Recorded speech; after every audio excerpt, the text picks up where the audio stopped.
That's good. That's good. That's good. That's good. That's good. Hey. Hey.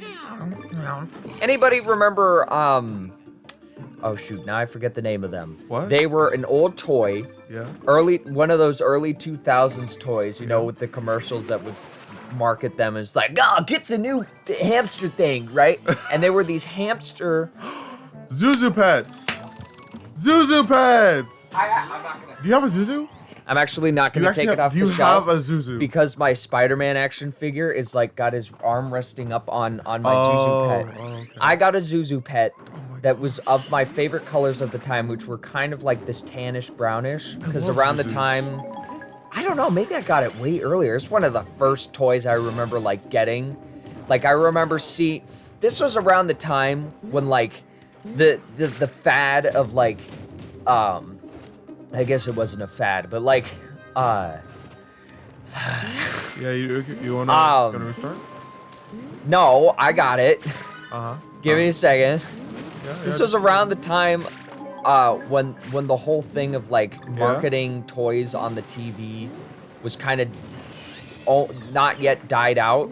You know, because it started in the '90s, the way that toys are marketed on the TV, and it's like, get these new toys. Look at all these kids having fun with like the hundreds of dollars worth of all the pieces to the toy, and it would work on us. Like man, now I'm getting all nostalgic for all these old toys.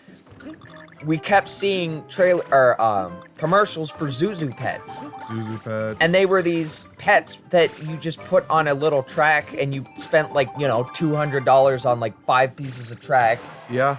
And then you spent like $60 on a Zuzu pet, and they rolled around, and it's like, battle your way to victory. And it's like they would run into each other and bop each other, and then go.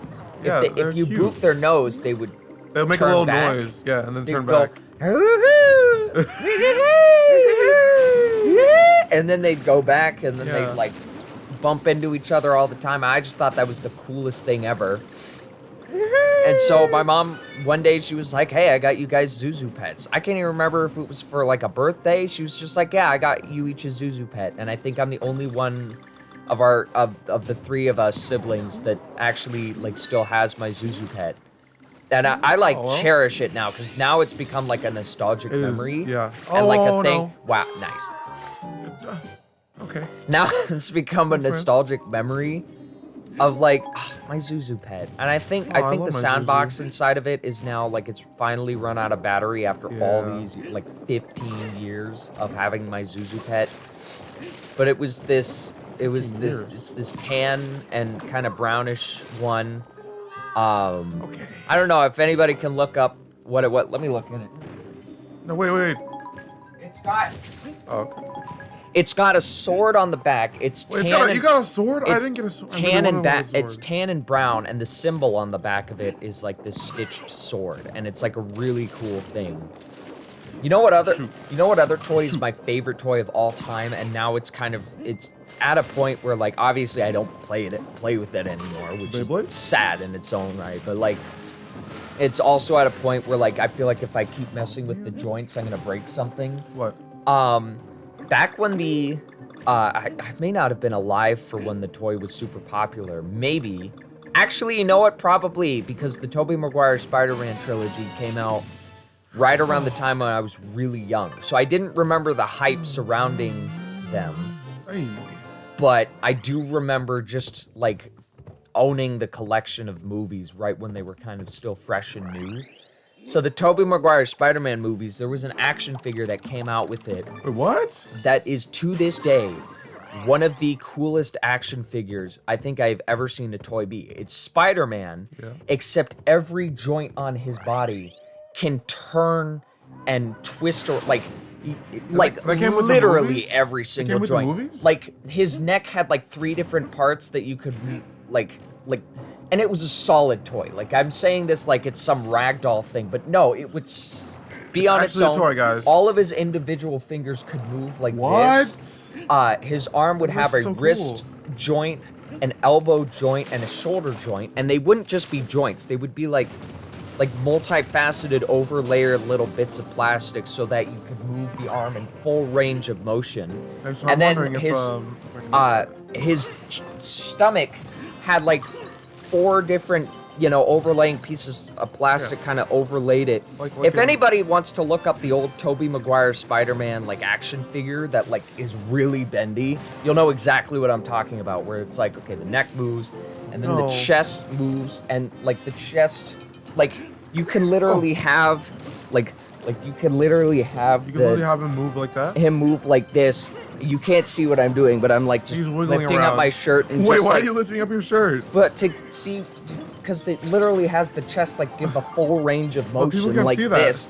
I'm like hula dancing with my shirt up, and this is not strange at all. It's just getting strange, man. It's Stranger Things. So and then the hip joints, like you can twist it all around. You can twist the head all around. You can twist the arms all around. You can, right? Yeah, he's sitting on my zoo. I have actually set him next to my Zuzu pet. Oh, nice. And I have him sitting with like his legs kind of like this, kind of crossed a little bit, and his arm up on the Zuzu pet. Oh, that's cool. And he's actually, he's just sitting like this. Just. Well, you said that came with the DVDs? No, it didn't come with the DVD. No, I'm talking about when the DVDs. Oh, when the DVDs came out. When the movies came out. Oh, okay. Because those were like early or late 90s to early 2000s movies, and I'm an early 2000s kid. Everybody's like, oh man, early 2000s kids don't like, or like only 90s kids will remember. It's like I'm an early 2000s kid and I remember all of these things. Yeah. But the thing is, early 2000s is a culture in and of itself. Like, or not a culture, but like there as a whole, it is an age that I grew up in that was not necessarily the 90s, but it's not necessarily anything like what happened when kind of 2010 rolled around. I mean, obviously, it's weird to think about, right? Because you got the 80s, you got the 90s, and then when I say early 2000s, like from 2000 to 2010, that's as long as it was from 1990 to 2000. Oh. So it doesn't feel like that, though. It feels like, the 2000s from 2010 to 2023. It's all just been the 2000s. But like, this is 2000 to 2010 was just this, like, just such a different, like all the movies had this distinct, like, kind of feel to them, all the aesthetic of everything, like how kids would organize their rooms, but nice. Great job. I looked over, this is the one time I look over and pay attention to what's happening on the game. You actually... Of course, I haven't been paying attention to anything, and then I look over and, oh! What? I gotta tell you what those spiky balls are, because they're probably a type of fruit. What? I'll talk about those later. Unless they're balls. just actually just spiky balls. Anyway. No, they're just spiky. Like the early 2000s, I didn't set a timer for this at all, we're just gonna, so I don't know how long this episode is going on for. Hang on. Okay, have fun. 2 minutes left. Yay! 8 minutes. Early yay. 2000. I saw a picture and it's like, yes, a room from the early 2000s, a kid's room, and it's like, posters and the color scheme and like the aesthetic. And like the bubbly computer, the Mac computer that was like that, it got that bubble shape, but it would come in all sorts of different colors. Like here's a blue one and it's clear and it's the bubbly computer, and then like a PlayStation 2 in the background, or like an Xbox in the background, and it's like, man. I mean, I know I was really little during that time. Like obviously from age -7. What? Was my entire time during the early 2000s, and it just feels so different. It feels so weird. Like the internet was. Oh man. It wasn't that the internet was just getting popular. It was that like the internet was like kind of becoming the internet. Really, like the early 90s internet, you can't even really call the internet. Oh. If you're being honest, I mean like technically it was the internet, but like the early 2000s is when people were like, oh, okay, we can do stuff things on the internet, online? I didn't mean to do that. Do things online, like casual, because back then the internet was like this really super novel thing Yeah. that like I feel like very few people could use. Like it wasn't easily accessible. But then the early 2000s rolls around and it's like, this game that is anybody can download on your computer that you see a commercial for on Cartoon Network, you can play online and it's like actually really? functionable. Well, yeah, I'm just talking about like, you know, what that spike absolutely hit you. How do I, whoa! I miss that. I feel like every kid misses the time when they were the youngest, like the era, and they'll defend the era like people defend consoles. They'll be like, oh, the 90s was the best. The 80s was the best. Well, actually, the early 2000s was the best. It's like, you think it's the best because you grew up in it. You were a child at that point, and everything seemed easy and simple and fun. Hey, does anyone remember the leapfrog? Leapfrog? Oh, the next episode we gotta talk about the leapfrog. Are we done with this episode? Oh, yes, probably.